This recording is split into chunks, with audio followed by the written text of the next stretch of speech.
Welcome along, and everybody, to the Red Card Radio news episode. This is hopefully the one-stop shop, the one place you need to come for news in and relating to the English Premier League and competitions that English teams are involved in. My name is James. I support Arsenal. That's Brad. He supports Chelsea Football Club. Down below, that's Joel. He's joining us this week. He supports Newcastle United. Boys, how are we doing tonight? What's going on? Hey, I feel no pain Doing this very week, so well. let's keep it going. Yep, no pain. Awesome, man. Awesome. The no pain week continues for Brad. Things we're gonna chat about this evening for you. We're gonna review it, kind of go over what happened in Europe last week. We got the Champions League, the Europa League. I guess West Ham are still in the Conference League, is what I gather. We're gonna give you guys a quick World Chess Championship update. However, there is a big asterisk about that. And then we're gonna talk F1. F1's back, baby.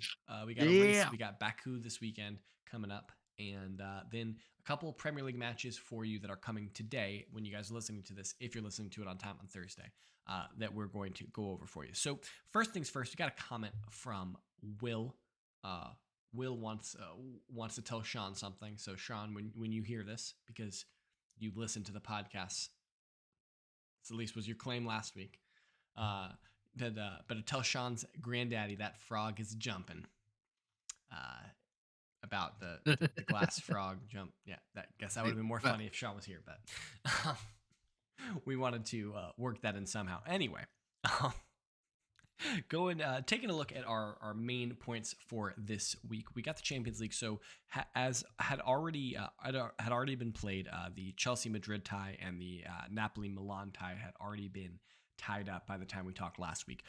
We still had the Munich City match to play and the Inter Benfica match to play. Munich City ended 1-1 in their match, so City win that tie 4-1, and then Inter Benfica, that game ends 3-3. What a barn burner at the San Siro. So that tie ends 5-3 for Inter. So what we have guaranteed ourselves. What's up, Bradley? Sorry, continue. I just have a question in a second. Sorry. I'll ask in a second. Did I misspeak? No, you did not for once. Oh, thank goodness. Yeah, you're here. Oh, nailed it, man. I'm so excited. So that leaves us with semifinals of AC Milan and Internazionale Milano. That's going to take place in the first, the second and third week in May. And then we've got Madrid and City. So we've guaranteed that we'll have an Italian team in the final of the UEFA Champions League, though we had already confirmed that. Well, no, we hadn't actually confirmed it, but now we have officially confirmed that there will be an Italian team in the UEFA Champions League final, much to Sean's chagrin, much to Will's chagrin. However, it's gonna be one of the Milan teams, which I'm sure cuts him up as a Juve fan. I think that there would be nothing he hates more than seeing AC Milan win another Champions League as a Juve fan.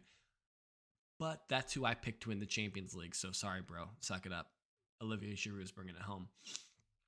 I'm not mad at that. I'm not mad at that storyline, for the record. But I have a quick Bundesliga question. I know Jimmy's not here, but I have a quick Bundesliga question. Okay. Has Tommy T won a match yet? I don't believe so. Wasn't he brought in because the treble was in jeopardy? Brad, the treble's in jeopardy. The treble has disappeared, and this might be. They are now in second place in the Bundesliga. When was the last time Bayern did not win Bundesliga? That's a trivia question. I knew I threw a trivia question in there. Like 10 years, something like that? I'm gonna guess. It's like 9 or 10 years, I think, isn't it?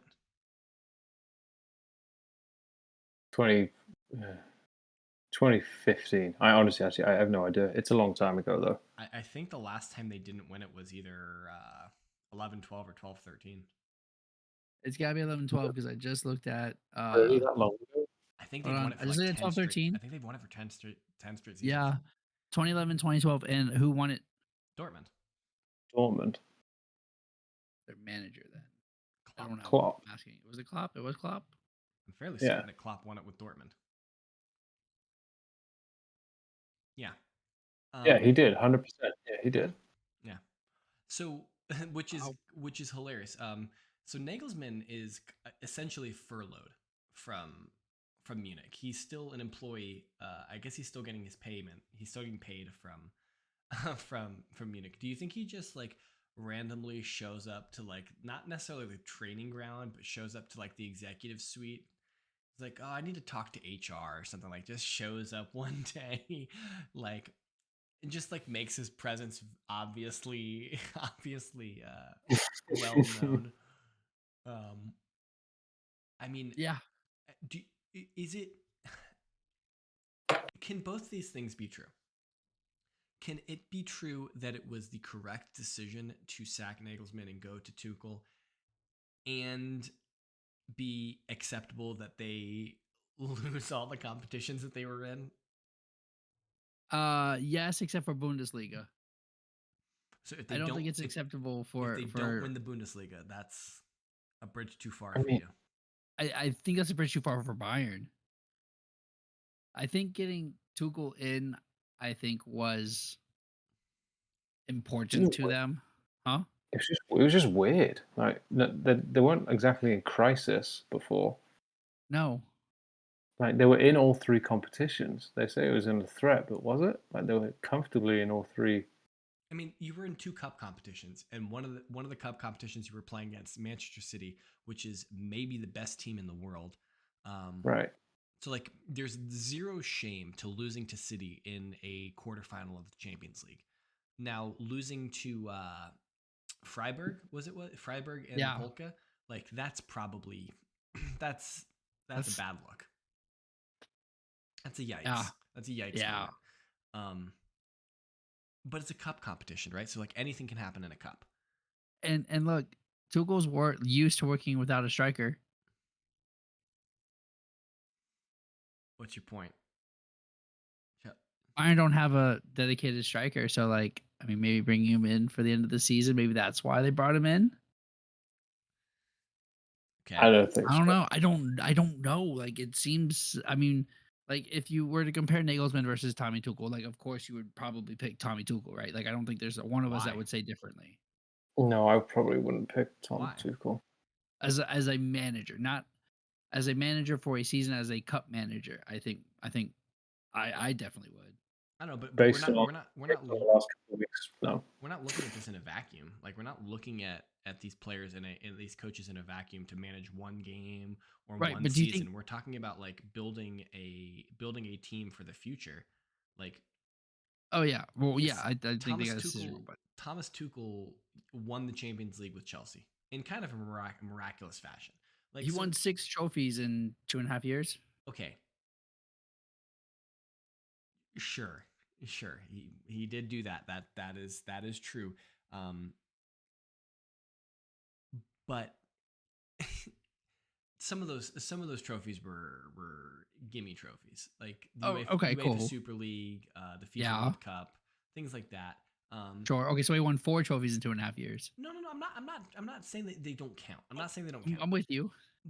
All I'm saying is that he won the Champions League in kind of a miraculous fashion at Chelsea. It was impressive. It is very impressive. But he didn't have that sustained level of success in the league. He didn't have that sustained level of success in the Champions League again. He didn't really ever have that sustained level of success at PSG. Now PSG churn through managers like it's going out of style. Like they make Chelsea look bad about the way they sack managers, and that's saying Yeah, something. they're about Um, they're close to Watford levels. they're getting ready to sack their current manager, Yeah. um, and then I mean he did well at Dortmund, but like he was going up against Munich, like the Munich team, like Pepsi Munich's team, I'm fairly certain, and things like that. So like he gets a little bit of a pass there. So but I didn't mean to bring it down this big of a rabbit hole, okay. but like I just thought it Sorry. was funny that Tuchel hadn't won any. I don't think has won any games yet He as the hasn't. Bayern He manager, which hasn't. is crazy. I guess it's kind of shocking to me that a club like Bayern Munich sacked a manager who was giving them a legitimate shot to win 3 trophies. Like they were Tottenham. Like it was shocking to me. And I think I don't know. I think I think it tarnishes them a little bit. I think they have only themselves to blame for it. Oh, yeah. Looking at the UEFA Europa League, this is the real competition that we care about, right? So we had the Sevilla Manchester United match. So Manchester United were up 2-0 in their home leg. They gave away 2 cheap goals at the end of that match, much to Mark Goldbridge's chagrin. There's a funny tweet on the internet where Mark Goldbridge is like doing his watch along, and he's like, you could play this match for 2 more hours and Sevilla would never score. And then Sevilla score right when he says that. And he's like, oh, and he's like really mad about it. From the moment that Mark Goldbridge said that, Sevilla went to score 5 unanswered goals in that tie. Sevilla won the match in Spain 3-0. And so they win the tie 5-2. Harry Maguire is the best player for Sevilla. Harry Maguire picked up where he left off in the home He leg. screwed up. He had, I think David De Gea's mistake in the second leg was worse than Maguire's, though. Did you see that? I actually haven't seen it. I've heard it described, and I've heard people talk about he had a huge mistake, but I didn't ever actually see it. I think it's worse than Maguire's. Yeah. Because De Gea's watching this ball come, drop in, and he has loads of time to watch it. And he just it's hard to explain exactly how he screwed up, but he just misses it completely, and it's just awful. Maguire is under pressure. He should be passing it straight back to De Gea. Admit, like he should, but De Gea also kind of hangs him out to dry a little bit. I know Maguire's asking for the ball, but De Gea is a experienced goalkeeper. He needs to read the situation and say, okay, Harry Maguire's not the quickest person to pass. He doesn't have the quickest passing form. Like he needs to read the room a little bit better and say, nah, this is not the pass, and just boot it up the field. So I do think De Gea hangs Maguire out to dry a little bit on that first goal. Now it's hilarious that happened to Maguire. Couldn't have happened to a better guy.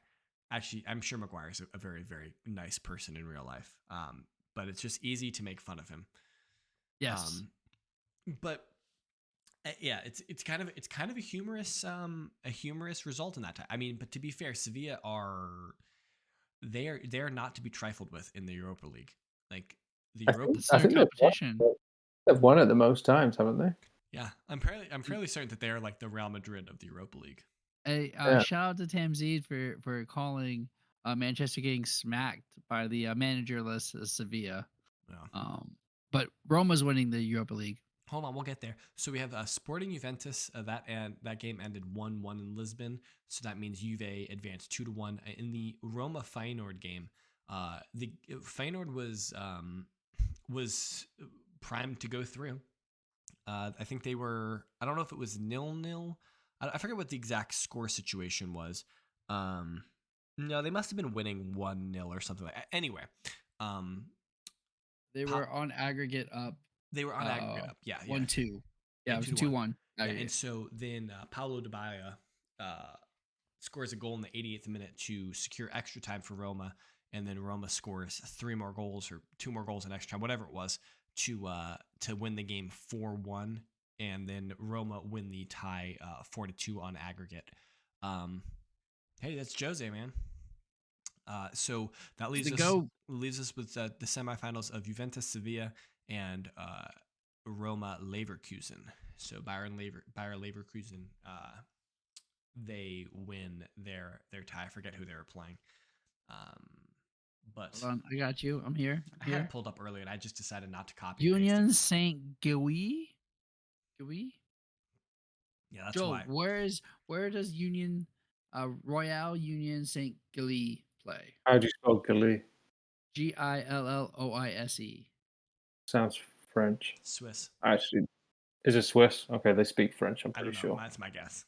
That's your guess. I think I did this last week, and I'm pretty sure it's Belgium. Yeah, it could be Belgium. I have no idea. It could be Dutch. Honestly. I think Belgian Pro League. Belgian Pro League. Yeah, who cares? There we go. It neighbors France. That's close enough. Yeah, basically France anyway. All right, big. So Joel, do you want to take the World Chess Championship update? You want to? Guys, so we've got Nepo and Ding. That's 6-5. Okay. And then it calmed down a little bit. I have no idea what I'm talking about. Take it away, Joe. All right, so that's good. I appreciate it. So, Nepo and Ding, they've played 11 games so far in the match. You need 7.5 points to win. Nepo is currently up 6-5. So, okay, let me also give you guys a huge caveat. You guys are receiving this podcast on Thursday. At the time of recording, games 12 and 13 haven't been played. At the time of your receiving the podcast, game 12 will certainly have been played. Game 13 will be in the middle. Like, so when this podcast goes live at Thursday, 8 a.m. Eastern Daylight Time in America, game 13 will be in the middle of it. It might be over. The game 13 might also be over. So we're gonna give you guys a World Chess Championship update, and it could be completely irrelevant by the time you guys are listening to this podcast. And if it is, who cares? Listen to this section anyway, and leave us a comment below with how wrong or how right we were. Okay, so with that being said, it's currently 6-5. Nepo is leading Ding. Game 12 will come back. I think Ding has the white pieces in this first match back. So we had 4 straight games. Last week we had 4 straight decisive games where players were winning. And then follow that after game 7, we've had 4 straight draws. The game has certainly calmed down significantly. The match has calmed down significantly in terms of players making decisive moves for victory, and being the players are certainly more willing to settle for draws. Nepo is kind of fine settling for a draw in any position. It kind of seems like Ding has been looking to draw when he has the black pieces and trying to win when he has the white pieces, which is generally kind of the strategy going into the World Chess Championship. But it does seem to me, and I believe other people who are watching, it does seem like Nepo will probably end up winning this, just because there's 3 games left to be played, and he needs 1.5 points to win. He needs 1 point to guarantee a tiebreaker at least. So he needs 3 draws to win it outright, 2 draws or 1 win to guarantee a tiebreak, whereas Ding needs to win 2 and draw 1. So we will see if Ding can do that. It's very, very long odds for Ding, but we'll see. 12 spicy. Yeah, it's Gotta go. getting good. It's been a good World Chess Championship. And I know, Joe, you say you're not really that big into chess. I mean, I'm very bad at playing chess, as my brother can attest. He beats me 99 times out of 100. I think Brad can also probably attest to that Brad beats me more than I beat him. I think so. I think we're pretty even. We're pretty even. We haven't played a lot recently, but I do believe you beat me more than I beat you. But I really do enjoy when these World Chess Championships come around, either in Rapid or Blitz or Classical, which we're in right now. I think it's a lot of fun to pay attention to. I've never watched chess, but I'll play a game. I know how to play. I'm not any particularly. My recommendation for people who have not watched chess before, do not watch it live unless it's in the background and you're doing something else. There is at the beginning it's very exciting because there's lots of moves happening pretty quickly, and then it kind of very quickly slows down. At least so I would watch recap in Classic, right? In Blitz, Blitz is fun because it's 5 minutes on the clock, and that's what you got. Yeah, even Rapid is fun. I think Rapid's 15 minutes or 25 minutes on the time control. It's a little bit better because you won't have too many breaks. But like in Classical, where they have like an hour or 2 hours on the clock, so you get 2 hours. These guys use it. Yeah. There's situations where a player will make a move, and then the next player won't move for 45 minutes. And so recaps are really cool though. The YouTube recap videos are really good. I think we shout Gotham. I shout Agamotto. I really like Agamotto, but Gotham's really good. I love playing I love playing Oh. chess. I just can't say I've watched too much of it on. Shoot, get in the chess Discord. Let's go. We have a chess channel in our Discord. Join us there. We play on chess.com most exclusively, but hit us up there. Boys, it's finally race weekend. What? We have Formula One this weekend. Can you believe it? What? Can It's you race believe weekend? it? Yeah, man. Oh my gosh. We are making our way. We're staying in Europe and going to Azerbaijan, because that's totally in Europe. Yes. Totally in Europe. So we got the Baku race this week. I didn't realize until just a few years ago when Arsenal were first in the Europa League, and funnily enough, Brad, it was against Chelsea. The final was in Baku. I didn't realize that like Baku was such a big sports city, like that, like Yeah, me neither. like that they host a lot of things, and that like that's a big thing for Azerbaijan. Wow. I didn't know that was a thing. But No. so okay, we got the race in Baku. Can I take Sean's spot here? Because I think I understand the race weekend. Please do. This is crazy. This is a little bit different here. There's not many practice sessions. Is this a sprint weekend? It is a sprint. It's the first sprint weekend, and it's different this year. There's a new format for sprint races.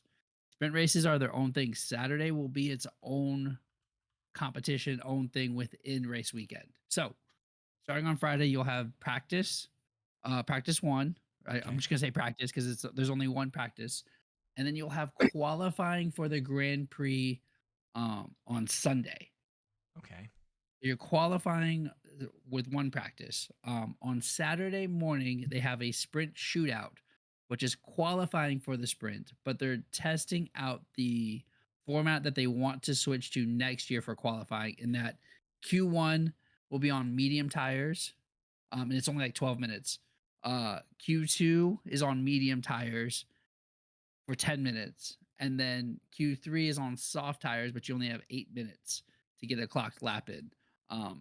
And that will decide the sprint race that then will start like 4 hours later, for them to do, I think it's 50 kilometers as a sprint race, which will, the top 8 get points going 8, 7, 6, 5, 4, 3, 2, 1.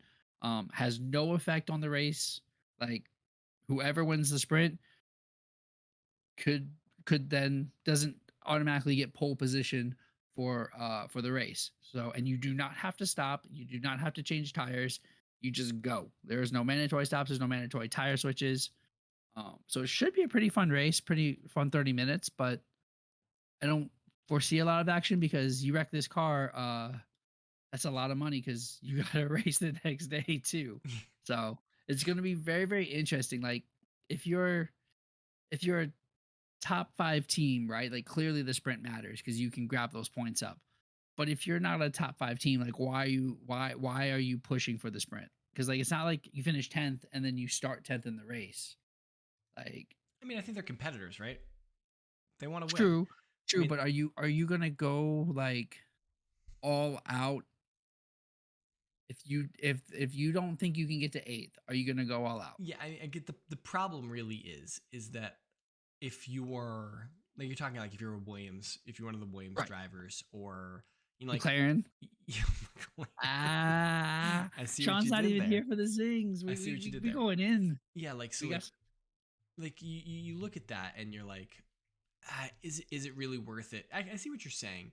But these guys and are there's no competitive. constructor points on the line either. Like none of these. I don't think these points go to the constructors. Sean might correct me on that. I don't think any of these points go to the constructors. Yeah, I don't know. I'm more intrigued by the Grand Prix on Sunday. It's a street circuit, so it's a street race. Yeah. Does that mean Sergio is going to is Checo going to win it over Max, or like what's going to happen here? The only race Checo won was because Max started at 15th. So I don't think so, sir. Yo, bro, I'm here for the world where these two get embroiled in a big dust up in the middle of the race. Well, I think I said this at the beginning. With this Red Bull car, there's a chance they could have 3 drivers finish top 3. No. So I think that ship has sailed at this point. I think the more interesting storylines, less about Red Bull, because Red Bull's cars. Now, it will be interesting to see the Oh, teams. the first upgrades will be live. Yeah, the teams have had a Yeah. month essentially, and they'll have some of these teams will have upgrades. I know Ferrari and Mercedes have been kind of talking heavily about their upgrades. Now, I'm not sure if Mercedes necessarily had upgrades lined up for Baku or not, but I think so. I know Ferrari has, and so Ferrari's been underwhelming, to say the least. Yes, they have not performed. Yes, and so it'll be really interesting to see. And Ferrari really believes, at least is my understanding, that they believe that with their upgrades, they will firmly cement their claim on the second place team in this championship in this year. Now, Aston Martin have been performing very well. Mercedes is up there as well. So I really do think that the fight for second in this constructors championship could be really interesting. It just kind of seems still that no one has a car yet that can compete with Red Bull. However, maybe we'll see something interesting this weekend. Yeah, I mean, maybe with these upgrades, we'll make it interesting. I don't think we've seen the best of this Red Bull car yet either. Well, So, like, I think Mercedes and Ferrari might get close, but I don't. I think the race for second is going to be fun. Neither does George Russell. George Russell thinks that Red Bull are sandbagging. Oh yeah, they're going to win every single race. Red Bull car will win every single race this year. I'm not sure that's true. I don't think so either. I think George Russell's crazy. I don't think there's ever been a clean sweep. I don't know. I'm not sure. Sean, next week we need to know: has there ever been a clean sweep from a team? So that's last thing we want to touch on here. The day that you guys are receiving this podcast, we got 3 Premier League matches. So we've got Everton, Newcastle, Southampton, Bournemouth, and Spurs United. Everton, Newcastle. Joel, we're going to start there just because it's Newcastle and you're with us this weekend, or this week, excuse me. Tell me why Everton is going to get a result against Newcastle. So they're fighting for their lives, first and foremost. Newcastle have won. I was just doing some research on this before the pod. Newcastle have only won at Everton once since 2010. Wow. Okay. Wow. Yeah. We don't often win at Everton, and that was in 2021 during the COVID season, which was a weird season. Everyone knows anyway, which was a 2-0 win when Carlo Ancelotti was Everton manager. So we've won once there. Last time was in 2000, apart from 2021, it was 2010. So, as Sean would say, Goodison Park does give Everton home field advantage. Newcastle don't often get a result. However, I can't see anything other than a Newcastle win. Yeah. I mean, how could you not after 6-1? It's not just that. I just think the Everton team is dreadful. Even if this was the first game after we lost at Villa, I just think we just played really well. Like you don't think you can be stopped by Sean Dyche's masterclass 4-4-2? No, I don't. I think Spurs played 4-4-2 on Sunday, didn't they? No, 4-4-2 doesn't concern me too much. I don't know. I think we're too good for them. I think we're too fast, too strong, too lethal. I think we'll win 2-0. Too committed as well. Yeah. The only why Everton will get a result just because of the history. But other than that, I can't see. I was trying to throw a curveball at you. That's all I'm doing. The big one though is Spurs United. So this is a make or break game for Spurs. If they lose the game, they have, I think, 0 chance at finishing in the top 4. If they win the game, they retain a slim chance at finishing in the top 4. Again, like a little bit of context for you guys. Manchester United are currently 4th in the table, and they have played 30 games. They're on 59 points. Spurs have played 32 games, and they're on 53 points. So if Spurs give United a 9-point cushion on them, and 2 games in hand, there's no coming back from that. But if they're able to claw 3 points back here, it's only 2 games. Obviously, they'll be closer to Newcastle in a sense, in terms of games played. I think they retain a sliver of a small chance that they finish in the top four. Yes, Brad. I don't think that's happening, but you know what? Brian Mason can work miracles. Wait. That's 3 managers, right? We've had 4. Um, Conte, yeah, Cellini, Ryan Mason, yeah. Wow. Well, Spurs are a wounded dog. Their pride is wounded. They're Backed into a corner, like, you yeah, can't. like What can you do? Like, are you going to play or take yeah, your ball and go like home? like if they get humiliated again, I'm I'm not entirely sure that I don't know It's what at home. happens. Yeah, Wait, it's at home it's at too. Spurs. Yeah. Like I can't look. A for the memes.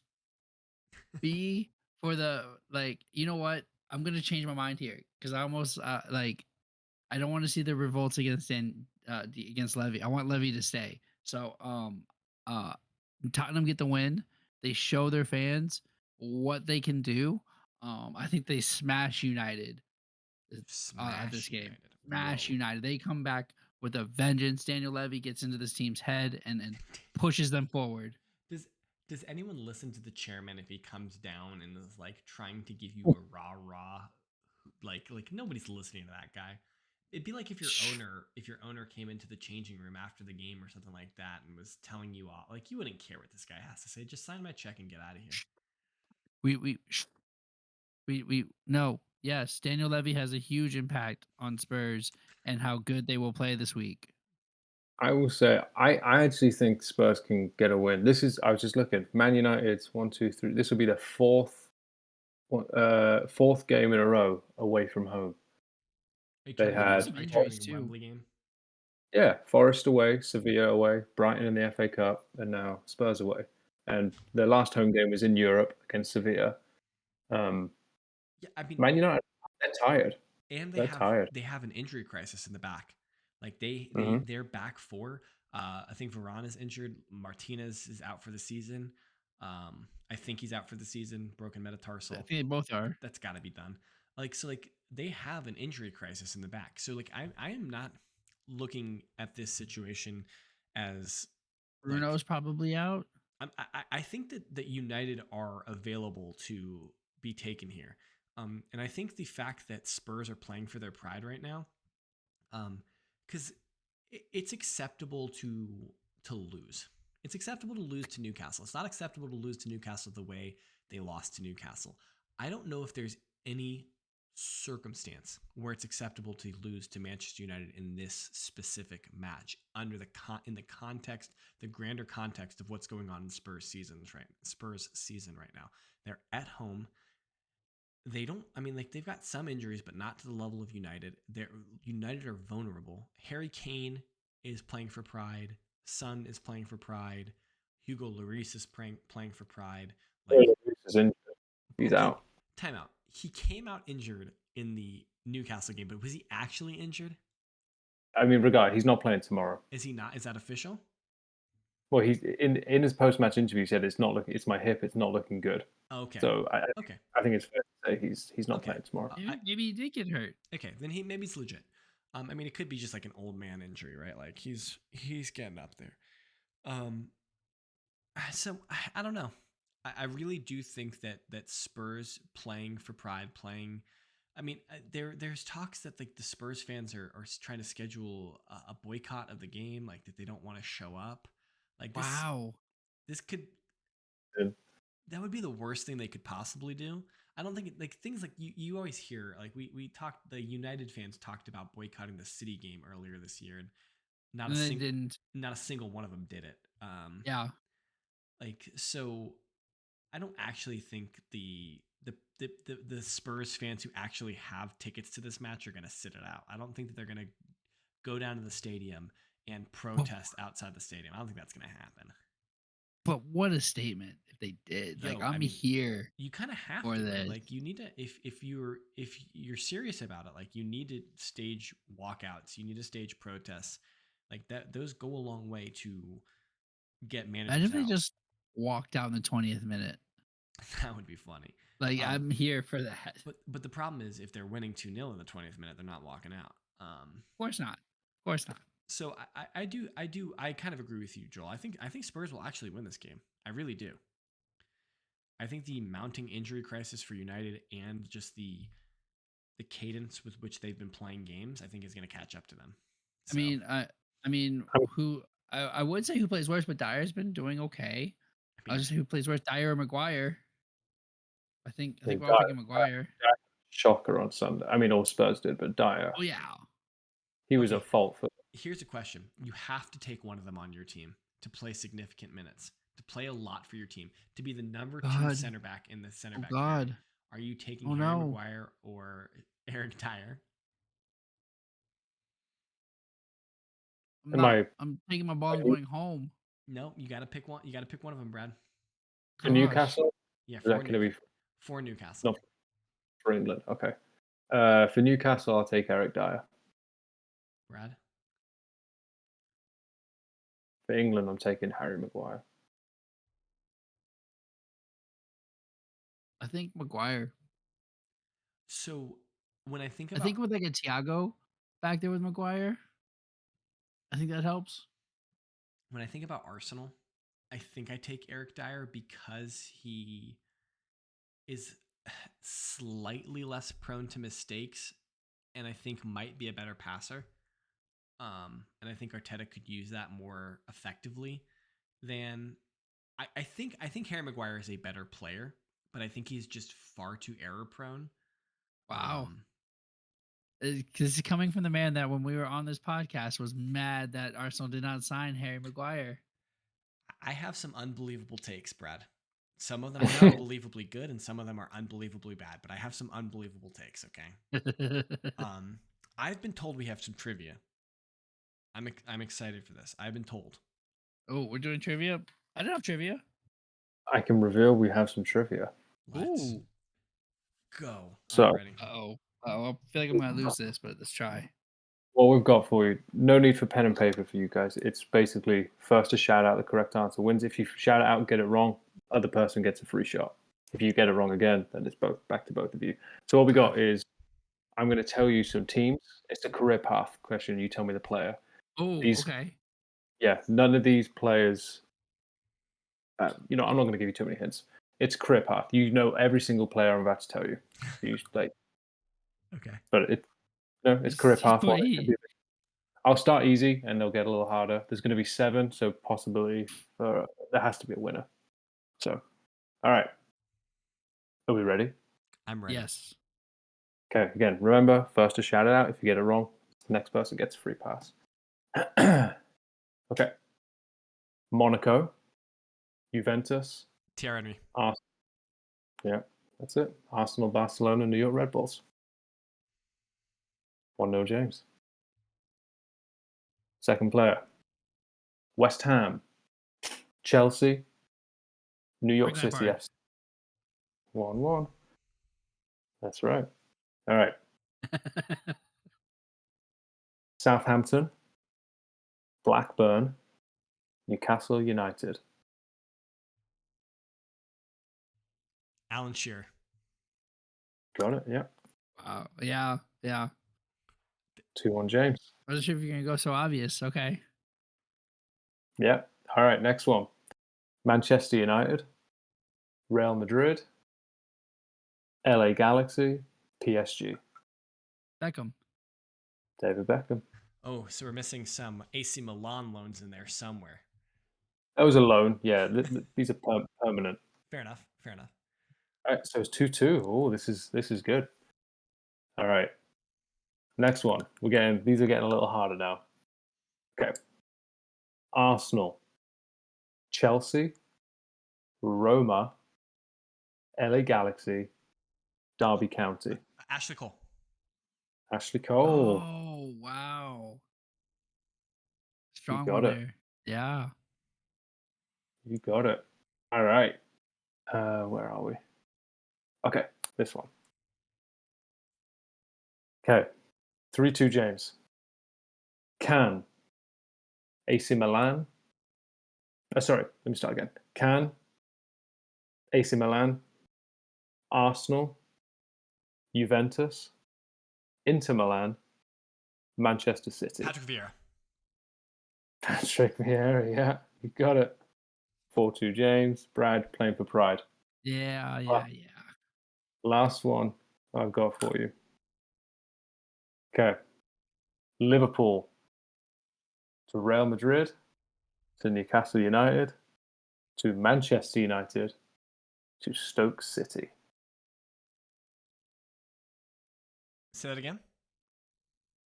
Liverpool, Real Madrid, Newcastle, Manchester United, Stoke. This player retired in, I think, 2015, 14. Considered probably an English legend. Oh, I'll give you his Michael nationality. Owen. Michael Owen. Michael Owen. Yeah.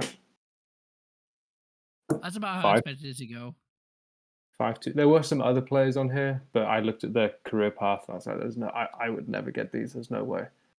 I was like Give us one. Nemanja Let's Vidic. see. I'll try one. Okay, you want me to do one? All right. I can't even pronounce these teams. Norese, Torres, Napoli, Parma, Chelsea, Cagliari. I can't even pronounce these, Brad. It's Gianfranco. He played for some Italian teams. I Yeah, can never because pronounce. he's Italian. Yeah, I was like Yeah, Italian player who played for Chelsea was gonna be my guess. yeah. Yes. I mean, there's like Steven Gerrard on the list, but it's literally Liverpool. LA Galaxy. Yeah. So I Yeah, realized I tried to get some players in the both Chelsea and Arsenal, like Ashley Cole, and so yeah. how surprised were you with how quickly I got Thierry Henry? Oh, not at all. No, That's yeah. why I started with it. You said That's- Monaco, Juventus, and I was like, and then you started saying Arsenal. I knew it was Thierry Henry at that point. Yeah. I started with the easiest one. Honestly, Alan Shearer was a guess for me. But the Yeah. reason Oh, yeah. the reason why I guessed it was because it was an Arsenal's biggest legend, Chelsea's biggest legend, Newcastle's biggest legend. That was my guess. I thought Yeah. you might have done like a Spurs person, but it would have been Harry Kane Spurs. It would have been all his loans. Pretty much. No, actually, on this list I was looking up, there's not one Tottenham player. Man, you didn't have Sol Campbell on there? Okay, not on this list I pulled up. Nope. I quite liked that. That was good. I quite liked That was fun. Yeah. I threw in some just famous players, Beckham, Cole. Yeah. I'll be curious to see how Jimmy did, because Jimmy does like playing these. Yeah, Jimmy loves playing these. This is like the reverse of what we normally do too. I like that. Mhm. That was fun. That was good. Thank you for bringing that to us. Yeah. So drop a comment down below. Let us know how you guys did in trivia. I'd love to hear it. Check back tomorrow. We've got a preview of match week 33, which the games that are left, I guess. So it's full slate of games. So definitely don't want to miss that. Yeah, until then, subscribe button, ring sub notification bell, comment down below, 5-star, follow, all those things if your platform so allows it. And hit us up on Twitter. That's at KSBradG. Down below us at Joel Finley16. I'm at James Tiffany. Collectively, we are at redcard_radio, and we will catch you guys tomorrow. Have a good one.